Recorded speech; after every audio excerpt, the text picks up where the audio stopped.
सेठ हिंदी की पाठ्य पुस्तक है ध्रुवा भाग 3, जिसमें हमारा चैप्टर नंबर है 12 आषाढ़ का पहला दिन।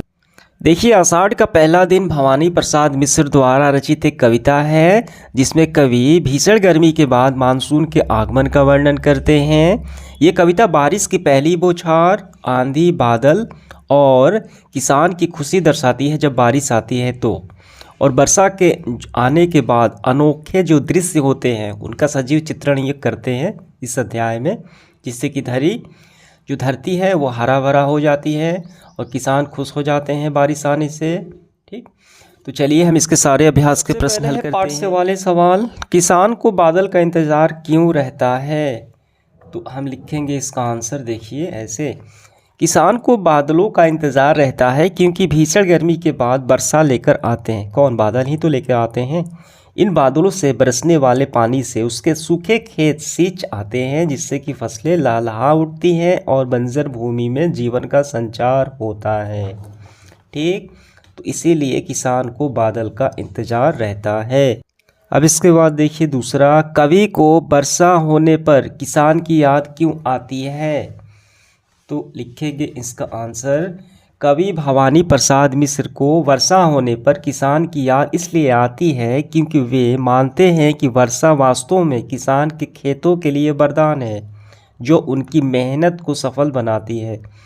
ठीक है, देखिए सूखे महीने के बाद जब खेत सूखने लगते हैं तो उस समय बारिश हो जाए तो खेत लहलहाने लगते हैं, किसान खुश हो जाते हैं। ठीक, तो इसीलिए खेतों के लिए वरदान होती है वर्षा, इसलिए कवि को वर्षा होने पर किसान की याद आ जाती है। अगला सवाल है कवि ने किसान की तुलना चातक पंछी से क्यों की है? देखिए, इस कविता में जो कवि हैं भवानी प्रसाद मिश्र, कवि ने किसान की तुलना चातक पंछी से की है क्योंकि जैसे चातक पंछी स्वाति नक्षत्र की बूंद ही पीता है, कैसे स्वाति नक्षत्र की वर्षा की बूंद ही ये पीता है, अन्यथा प्यासा रह जाता है, उसी प्रकार किसान अपनी धरती की प्यास बुझाने के लिए वर्षा की प्रतीक्षा करता है, इसलिए तुलना की है। अब इसके बाद देखिए दूसरा पाठ से आगे वाले सवाल। पहला है, कवि ने कविता में वर्षा ऋतु का वर्णन किया है।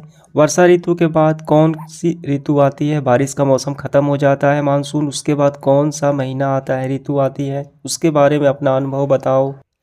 देखिए हम लिखेंगे इसका आंसर, कवि द्वारा वर्णित वर्षा ऋतु के बाद शरद ऋतु, ठीक है, जो सितंबर अक्टूबर का महीना होता है, हल्का उसमें ठंड पड़ती है।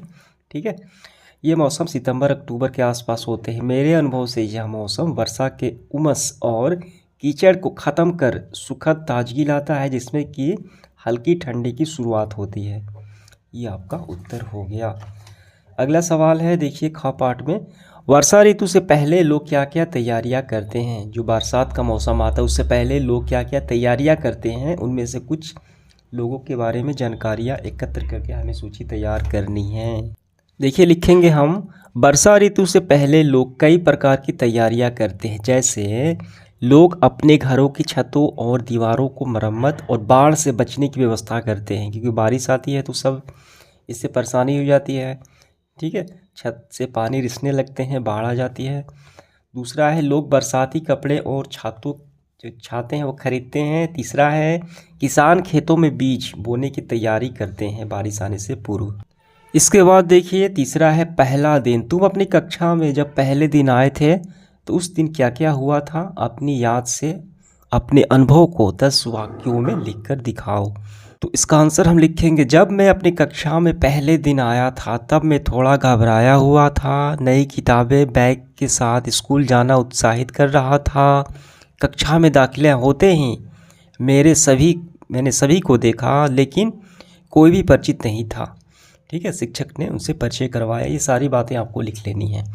खा पाठ में, तुम चाहे तो पहला दिन शीर्षक से कुछ पंक्तियाँ, ठीक है, कि कोई कविता भी लिखकर दिखा सकते हो। तो हम ऐसे लिख लेंगे, पहला दिन स्कूल का प्यारा, मन में था एक अजब सा नज़ारा, नई किताबें, नया बैग, ठीक, बैग के साथ हर चेहरा था मेरे लिए अनजान साथ। तो ऐसे आपको कविता भी लिख लेनी है। इसके बाद फोर्थ पार्ट में है, सोचो और बताओ क्या होगा अगर वर्षा बिल्कुल ना हो, अगर वर्षा बहुत अधिक हो, अगर वर्षा बहुत ही कम हो, वर्षा हो मगर आंधी तूफान के साथ हो, वर्षा हो मगर तुम्हारे कि स्कूल में छुट्टियां हो। तो ऐसे आपको लिख लेना है। मैंने इसका आंसर यहाँ पे लगा दिया है, ठीक है। और ये कल्पना की बात है, तो अपने से देखिए कल्पना करनी है, ठीक। यहाँ पे शब्दों को बदल कर, तो इसका भी मैं यहाँ पे लगा देता हूँ। तो समाप्त होता है सेशन हमारा। धन्यवाद।